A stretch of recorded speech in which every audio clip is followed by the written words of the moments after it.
Hey everybody, how is it going? Welcome to week 11. Moving right along here. The big thing here, your epic essays are returned. I got them finished yesterday. So take a look at those.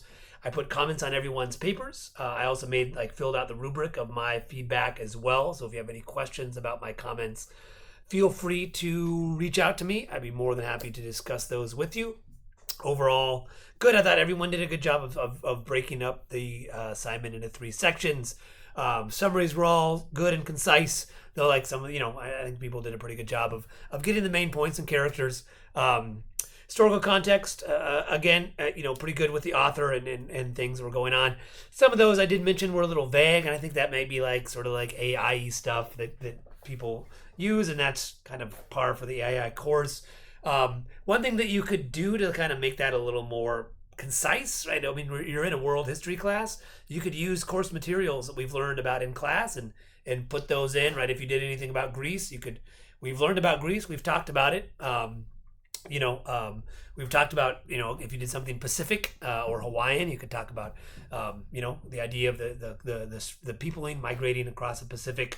So that's just one thing I've noticed with the AI stuff is that, if you kind of used it to kind of generate ideas, it's always going to be really vague.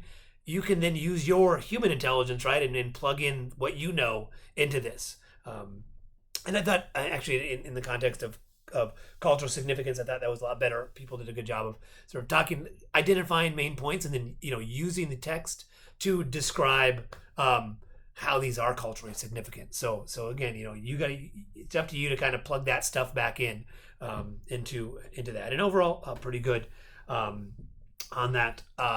One thing, if you look where this midweek check-in is, there is a epic essay revision protocol. Anyone and everyone can revise their epic essay.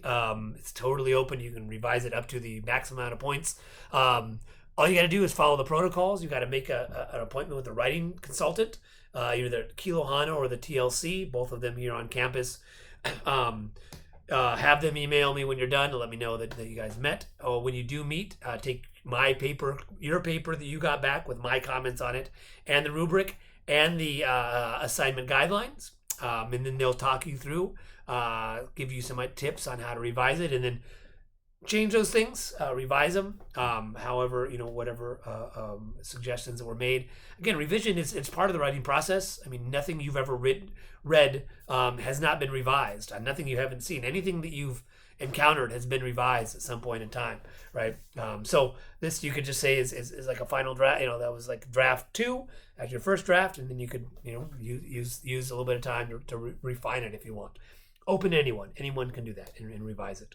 And then just resubmit it by the last day of the semester, which I think is sometime in December. I'm not sure the exact date but the last day of the semester, I think it's Thursday somewhere. So that's it. And then this week, we're continuing with sort of this classical age stuff. We looked at classical ages in Islam. If you want the Mediterranean with the Byzantine Empire, Islam with the Abbasid, and now we're looking at East Asia, where we have China and the imperial system. One thing I talked about with the lecture is that empires rise and fall in China. That's kind of that's kind of world history in general. China has a lot of that, particularly because of this imperial system, the mandate of heaven, where a person or a family can grasp that, claim that title, and then as long as they hold on to it, they can. But then other people are always clamoring, so you've always got to deal with internal issues there. And then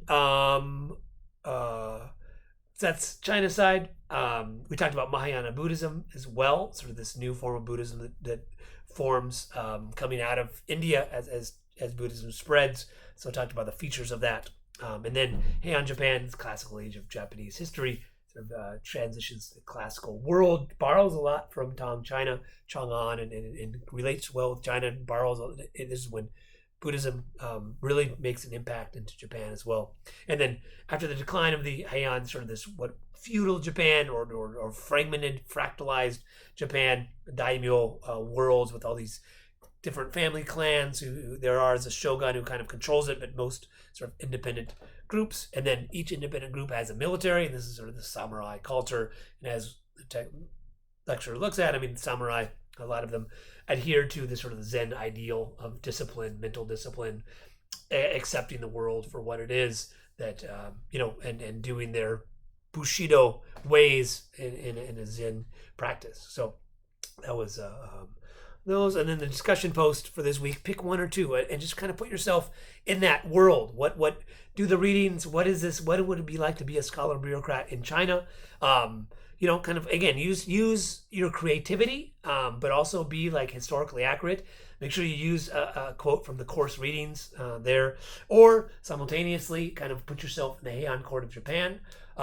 Again, be creative. Use the I gave you the in this case you have the Tale of Genji reading, and you use that. I mean, that kind of Genji is very famous. I mean, it's set in the Heian court, so you can kind of use that to build your ideas of what this Heian court is like. So and again, I do want to admit I have not gotten to your discussion post from last week. I got kind of in the weeds with the epic essay, but that's done now, so I'll get that by soon in the next day or two. I got to catch up in some other courses, and then I'll come back and get those. So I haven't forgotten. They are there. I will get to them, I promise. All right. Have a good rest of your week.